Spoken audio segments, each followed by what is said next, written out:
नमस्ते दोस्तों, pharma notes YouTube channel में मैं विकास बोपिनवार आप सबों का तहे दिल से स्वागत करता हूं। आज के इस वीडियो लेक्चर में हम फार्मेसी एक्ट 1948 के तहत जो पीसीआई है यानी फार्मेसी काउंसिल ऑफ इंडिया उसके जो मेंबर्स हैं उनको पढ़ने जा रहे हैं दोस्तों। और ट्रस्ट मी, वीडियो को अंत तक देखने के बाद में आप इन मेंबर्स को कभी भूल नहीं पाओगे। इनके बारे में आप विस्तृत तरीके से जानकारी रख पाओगे दोस्तों। ये बहुत सारे एग्जाम का इंपॉर्टेंट पॉइंट है, तो जाहिर सी बात है इसे याद रखना भी हमारे लिए उतना ही इंपॉर्टेंट है दोस्तों। तो चलिए आज के इस शानदार सेशन को स्टार्ट कर देते हैं।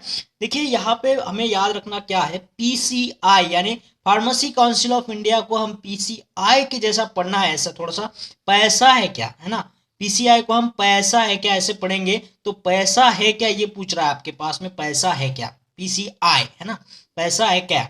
तो ये तो क्वेश्चन पूछ रहा है कि पैसा है क्या, तो हमने क्या बोलना है, छे छे छे छे मतलब क्या, मेरे पास नहीं है। छे छे या तो 11 रुपीज है या तो 111 रुपीज है, या तो नहीं है या तो 11 है या तो 111 है। तो ऐसे बोल के याद रखिएगा, छे छे 11 या तो 111। तो यही वो ट्रिक है दोस्तों, इसी के सहारे हम ये सारे मेंबर्स को याद रखने जा रहे हैं।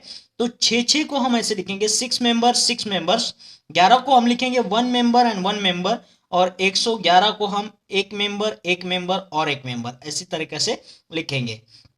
तो इनके नीचे आप देख रहे हो एक लेटर लिखा हुआ है, ई का मतलब हुआ है उनका इलेक्शन हुआ है, ठीक है। और एन का मतलब हुआ है उनका नॉमिनेशन हुआ है, ठीक है। और आर का मतलब है वो किसी को रिप्रेजेंट कर रहे हैं, तो ठीक है। तो इन मेंबर्स के नीचे हमने ये लेटर लिखा हुआ है। तो देखते हैं ये कहाँ से इलेक्ट होकर के आ रहे हैं, या फिर इनका कौन है जो नॉमिनेशन करा रहा है। तो 6 6 11 111 ये बोलना है, तो हमें ये सारे मेंबर्स याद रह जाएंगे। तो देखिए पहले 6 मेंबर के बारे में हम यहाँ पे डिस्कस करेंगे, जिनका इलेक्शन होकर के वो आए हैं, क्या जिनका चुनाव हुआ है यहाँ पे 6 लोगों का, वो कहाँ से चुने गए हैं। तो जो भी टीचिंग स्टाफ होता है ना, जो भी टीचिंग स्टाफ होता है उनका यहाँ पे इलेक्शन कराया जो जा चुका है, किसके द्वारा, यूजीसी के द्वारा, यूनिवर्सिटी ग्रांट कमीशन जो होता है, विश्वविद्यालय अनुदान आयोग की तरफ से इनका इलेक्शन हो रहा है। ये टीचिंग स्टाफ है जो फार्मेसी के अंदर कुछ सब्जेक्ट दिए हुए, कोलॉजी, कॉग्नोसी, फार्मेसी, फार्मास्यूटिकल केमिस्ट्री, ये वहां से ये टीचिंग लोग आते हैं। इनका इलेक्शन के द्वारा ये 6 लोगों को यहाँ पे इलेक्ट किया जाता है, इनका चुनाव किया जाता है, ठीक है। तो ये चुनाव से जीतकर आए हुए 6 लोग हैं। फिर अगले 6 लोग कहाँ से आए, इनका नॉमिनेशन हुआ है, नामांकन किया गया है इनका, किसके द्वारा, सेंट्रल गवर्नमेंट के द्वारा, केंद्र सरकार के द्वारा इनको नॉमिनेट किया जा चुका है। ये पीसीआई के बॉडी के ऊपर ये 6 लोग यहाँ से आए हैं। फिर ये जो अगला 11 है ना, एक और एक 11, एक और एक क्या रिप्रेजेंट कर रहा है, 11 को रिप्रेजेंट कर रहा है। तो ये जो 2 मेंबर है यहाँ पे, एक और एक, ये रिप्रेजेंटेटिव है। एक तो रिप्रेजेंटेटिव होगा यूजीसी का, यूनिवर्सिटी ग्रांट कमीशन का, और दूसरा रिप्रेजेंटेटिव होगा एआईसीटीई का, ठीक है। तो इसे याद रखिएगा, एआईसीटी का एक रिप्रेजेंटेटिव और यूजीसी का एक रिप्रेजेंटेटिव, ठीक है।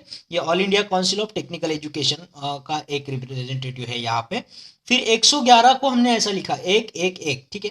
यहाँ पे देखो पहला एक जो है ये इलेक्शन द्वारा आया है। कहाँ से इलेक्शन होगा इसका, MCI, medical council of India जो है डॉक्टर लोगों का, वहां से एक डॉक्टर लोग को यहाँ पे चुना जाता है, उसका चुनाव होता है, इलेक्शन होता है, ठीक है। तो उनके बीच में ये इलेक्शन होता है और एक मेंबर यहाँ पे इलेक्ट होकर के आता है, चुन के आ जाता है, ठीक है।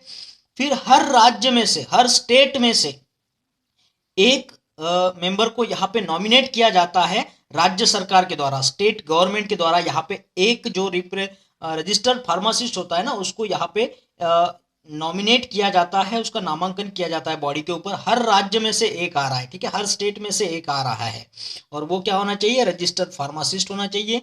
और जो लास्ट का एक है वो है इलेक्शन के द्वारा, चुनाव के द्वारा यहाँ पर आया है। वो हर एक स्टेट का जो अपना अपना काउंसिल होता है, जैसे ये पीसीआई है उसी तरह स्टेट का अपना अपना काउंसिल होता है।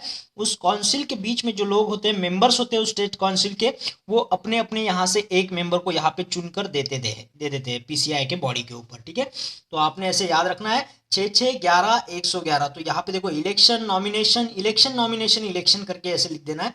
और यहाँ पे एक एक जो है ये रिप्रेजेंटेटिव है, आर आर जो है यूजीसी और एआईसीटी का रिप्रेजेंटेटिव, ठीक है। तो इस तरीके से आपने ये सारे लोगों को याद रख लेना है दोस्तों। इनको डिटेल में हम आगे देखेंगे वाले हैं यहाँ पे। नेक्स्ट है यहाँ पे यूनियन टेरिटरी के बारे में क्या आपको याद रखना है। यूनियन टेरिटरी जो होता है केंद्र शासित प्रदेश होता है, ठीक है। सेंट्रल गवर्नमेंट में जो भी गवर्नमेंट होता है वही इस पर अपना राज चलाती है। तो यहाँ से यूनियन टेरिटरी में याद रखिएगा कोई इलेक्शन नहीं है, यूनियन टेरिटरी के लिए कोई चुनाव नहीं है। यहाँ पे सिर्फ होगा तो नामांकन होगा, नॉमिनेट किया जाएगा कैंडिडेट। हर यूटी से, हर यूनियन टेरिटरी से एक कैंडिडेट को नॉमिनेट किया जाएगा बाय गवर्नमेंट, ठीक है। तो ये भी आपने याद रखना है, ये गवर्नमेंट यानी कौन सा होगा, ये सेंट्रल गवर्नमेंट होगा। नेक्स्ट हम यहाँ पे बात करेंगे एक्स ऑफिशियो मेंबर, ठीक है। एक्स ऑफिशियो मेंबर का मतलब क्या होता है कि अगर वो कोई पदसिद्ध अधिकारी होता है, उसके पास वो पद है, इसीलिए वो यहाँ पीसीआई के बॉडी पर अपने आप आ जाता है, ठीक है। वो इस पद पर बैठा हुआ है, इसलिए वो अपने आप में ही इस पीसीआई का मेंबर बन जाता है, ठीक है। तो इसे याद रखिए, नॉमिनेट बाय गवर्नमेंट, ऐसे करके याद रखिए। एक्स ऑफिशियो मेंबर्स में कौन कौन आएगा, देखो डीजीएचएस आएगा, director general of health services. Next है पीसीआई को एक डीसीआई भी चाहिए, ऐसे करके याद रखिएगा, पीसीआई को एक डीसीआई, डीसीआई का मतलब होगा ड्रग कंट्रोलर ऑफ इंडिया।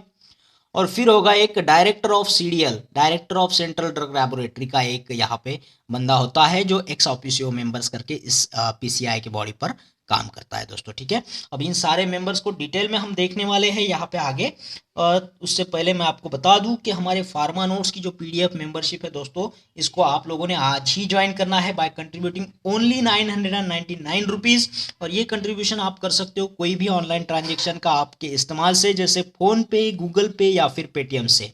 इसके लिए हमारा मोबाइल नंबर नोट कर लीजिएगा 8087339648 पर। जैसे आपका ट्रांजेक्शन हो जाएगा, आपको हमारे प्राइवेट टेलीग्राम चैनल से लिंक किया जाएगा, जहां पे आपको ये सारा मटेरियल पीडीएफ के फॉर्म में मिलता रहेगा दोस्तों, जिससे आपको तैयारी में काफ़ी सारा फ़ायदा होगा।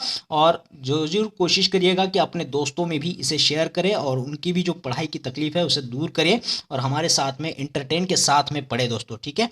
तो चलिए इन मेंबर्स को डिटेल में देखते हैं ताकि ये मेंबर्स हमारे जहन में काफ़ी दिनों तक रहे। चलिए आगे का पार्ट देखते हैं।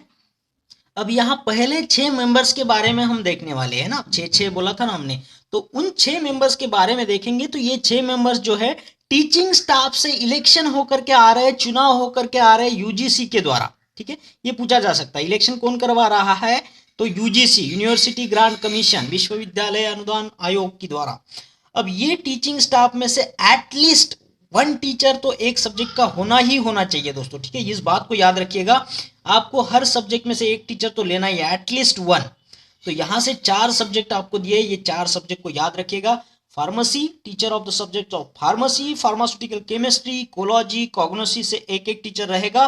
तो 4 टीचर तो आपके यहाँ पे फिक्स हो गए, बाकी 2 आप कौन से भी डिपार्टमेंट से ले लीजिएगा, ठीक है। तो टीचिंग स्टाफ में इलेक्शन हो रहा है यूजीसी के द्वारा, तो यहाँ पे 4 सब्जेक्ट एक एक टीचर तो हम लेने वाले हैं, 2 कहीं से भी ले लो, ठीक है। और अब ये टीचिंग स्टाफ जो है वो कहाँ का होना चाहिए, तो ये इंडियन यूनिवर्सिटी का ही होना चाहिए और college affiliated there to which grants the degree diploma in pharmacy. ऐसा कॉलेज जो डिग्री डिप्लोमा फार्मेसी में देता हो, ग्रांट्स देता हो, तो वहीं का ये टीचिंग स्टाफ होना चाहिए, ठीक है। तो ये भी याद रखिएगा इसके साथ में। तो ये आपके पहले 6 मेंबर्स हो चुके हैं यहाँ पे। अब 6 में से जो दूसरे 6 मेंबर्स हैं उनके बारे में देखो। ये तो इलेक्शन के द्वारा आए हुए हैं, अब ये दूसरे 6 जो है ये नॉमिनेशन के द्वारा आए हैं। अब इनका नॉमिनेशन कौन कर रहा है, केंद्र सरकार, सेंट्रल गवर्नमेंट कर रही है, ठीक है। तो ये जो सवाल है ये पूछा गया था West Bengal public service commission के द्वारा जो एग्जाम हुआ था उसके लिए, ठीक है। तो ये भी हमारे लिए इम्पोर्टेंट है। तो इनका नॉमिनेशन कौन कर रहा है यहाँ पे, तो सेंट्रल गवर्नमेंट करा रही है 6 मेंबर्स का, ठीक है। अब ये 6 मेंबर्स में से भी 4 लोग, कम से कम 4 लोग डिप्लोमा होल्डर होना चाहिए या फिर डिग्री होल्डर होना चाहिए, डी फार्म या फी फार्म होना चाहिए। और सिर्फ इतना ही नहीं, उन लोग ने कम से कम प्रैक्टिसिंग ऑफ फार्मेसी करना चाहिए या फिर फार्मास्यूटिकल केमिस्ट्री में उनका काम चालू रहना चाहिए। तभी ऐसे कम से कम 4 लोग तो भी होना चाहिए ये 6 मेंबर्स के अंदर, जो डिप्लोमा होल्डर हो या फिर डिग्री होल्डर हो और साथ में वो ये कर रहे हो प्रैक्टिसिंग ऑफ फार्मेसी या फिर फार्मास्यूटिकल केमिस्ट्री के काम कर रहे हो, उनको ही हम ले सकते हैं, ठीक है। तो ये केंद्र सरकार का काम है, ये नॉमिनेट करेगा। एटलीस्ट 4 कैंडिडेट ऐसे होने चाहिए। नेक्स्ट हम बोलेंगे 6 6 11 तरफ आएंगे। अब 11 को कैसे बोलना है, एक और एक क्या रिप्रेजेंट करता है, 11। तो हमें याद रखना है 11 में जो 2 एक है वो एक एक जो है वो रिप्रेजेंटेटिव करके काम कर रहे हैं। एक जो होगा यूजीसी यूनिवर्सिटी ग्रांट कमीशन का रिप्रेजेंटेटिव होगा, और दूसरा जो होगा वो AICTE all India council for technical education का रिप्रेजेंटेटिव होगा। ये उनको रिप्रेजेंट करेंगे यहाँ PCI के बॉडी पर। ठीक है, तो ये 11 को याद रखिएगा। एक और एक यहाँ पे 2 मेंबर आपको मिल रहे हैं जो रिप्रेजेंटेटिव है, ना इलेक्शन है ना नॉमिनेशन है, ये सिर्फ एक रिप्रेजेंटेटिव की तरह काम करेंगे दोस्तों। ठीक है, चलिए नेक्स्ट वाला देखेंगे। 111 में कौन लोग आते हैं? देखो 111 को हम 111 लिखेंगे। अब पहला 1 जो है उसको डॉक्टर की तरीके से याद रखो। 1 यानी ये डॉक्टर जो है वो चुनाव जीत करके आता है। Election from the medical council of India members, जो भी MCI medical council of India के मेंबर्स है वो अपने आप में चुनाव करते हैं, और उन चुनाव में से एक कोई किसी एक बंदे को चुन कर देते हैं, वो यहाँ PCI के लिए एक मेंबर बन के काम करेगा। ठीक है, तो ये डॉक्टर मेडिकल काउंसिल है, तो एक डॉक्टर को याद रखिएगा, ये याद रह जाएगा बंदा। नेक्स्ट वाला क्या है?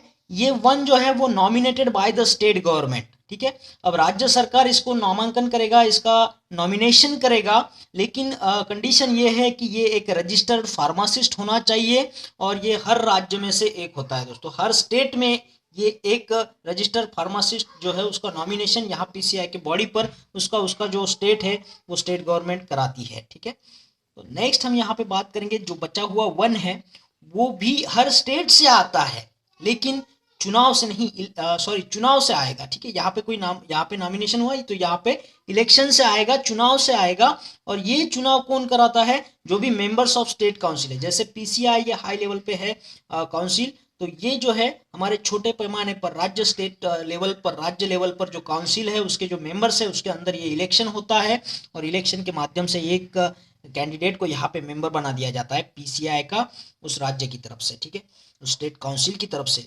और वो उसका जो कंडीशन है वो भी एक रजिस्टर्ड फार्मासिस्ट होना चाहिए, और हर स्टेट से हर स्टेट काउंसिल अपना अपना एक कैंडिडेट चुनाव करके देती है। ठीक है, चुन के देती है यहाँ पे, और राज्य सरकार तो डायरेक्टली नॉमिनेट करके देगा रजिस्टर्ड फार्मासिस्ट को। ठीक है, लेकिन यूनियन टेरिटरीज के लिए, जो केंद्र शासित प्रदेश है, उसके लिए कंडीशन आपने याद रखना है कि यहाँ पे कोई इलेक्शन नहीं होगा, यहाँ पे डायरेक्टली नॉमिनेट कर दिया जाएगा, नामांकन कर दिया जाएगा गवर्नमेंट के द्वारा। और ये देखिए 1 from the each union territory. ठीक है, हर केंद्र शासित प्रदेश से एक कैंडिडेट यहाँ पे मेंबर बना दिया जाएगा PCI का, जिसका नॉमिनेशन के द्वारा उसको वहाँ पे बिठा दिया जाता है। और ये सुधारना हुई है इस एक्ट में, फार्मेसी एक्ट में ये सुधारना है, अमेंडमेंट है कि यूनियन टेरिटरी में कोई इलेक्शन नहीं होगा, सिर्फ नॉमिनेशन होगा। ये 1976 के तहत ये सुधारना की हुई है फार्मेसी एक्ट में। तो रजिस्ट्रेशन अंडर द सेक्शन 31 के तहत इसका यहाँ पे रजिस्ट्रेशन होता है, ये नॉमिनेशन होता है यूनियन टेरिटरी के अंदर। ठीक है, और हम बात करेंगे जो एक्स ऑफिशियो मेंबर को हमने डिस्कस किया था, जिसमें DGHS director general health services आएगा, PCI को एक DCI चाहिए ड्रग कंट्रोल ऑफ इंडिया, और DCDL यानी director of central drug laboratory. तो यहाँ के ये जो होते हैं तो ये ऑटोमेटिकली ये लोग ये है, इसीलिए वो automatically the member of PSI, तो इसकी वजह से वो ऑटोमेटिकली इस PCI के मेंबर बन जाते हैं। तो हालांकि इनके पास में ये पोजीशन है, पोस्ट है, तो इसीलिए इसको एक्स ऑफिशियो मेंबर बोला गया है, पदसिद्ध अधिकारी। वो पद उनके पास में है, इसलिए वो सिद्ध है कि PCI के वो मेंबर्स है। ठीक है, तो वो ऑटोमेटिकली मेंबर बनते हैं यहाँ पे जो भी है, तो ये पद ही यहाँ रखा हुआ है PCI के मेंबर्स के अंदर। तो ये 3 लोग हैं जो एक्स ऑफिशियो मेंबर्स करके काम करते हैं यहाँ पे PCI के बॉडी के ऊपर। ठीक है, तो आपको ये सारे लोग याद हो चुके होंगे, सारे मेंबर्स याद हो चुके होंगे दोस्तों। फिर से हमारा छोटा सा ट्रिक याद रखिएगा, PCI के members, pharmacy council of India के मेंबर्स कौन है? तो 6, 11, 111 एक्स ऑफिशियो मेंबर्स, यहाँ पे 3 लोग है ना। तो इस तरीके से आपने इसे याद रखना है। तो आशा करता हूँ आपको ये सारे लोग, सारे मेंबर्स याद हो चुके होंगे। आप एक बार इसको राइटिंग में करके देखिएगा रफ नोटबुक में। और इसी के साथ में हम आपसे विदा लेते हैं, और उन लोगों से मेरी दरखास्त है जिन लोगों ने चैनल को अभी तक सब्सक्राइब नहीं किया, चैनल को सब्सक्राइब कर दीजिएगा, और उसके बाद आने वाले बेल आइकन को ज़रूर दबाइएगा दोस्तों। इससे होता क्या है कि जब भी वीडियो आएगा तो आपको नोटिफिकेशन मिलेगा, मैसेज आएगा, उससे आप वीडियो का लाभ ले सकते हो दोस्तों। तो फिर मिलते हैं एक और बेहतरीन वीडियो के साथ में, तब तक के लिए थैंक यू।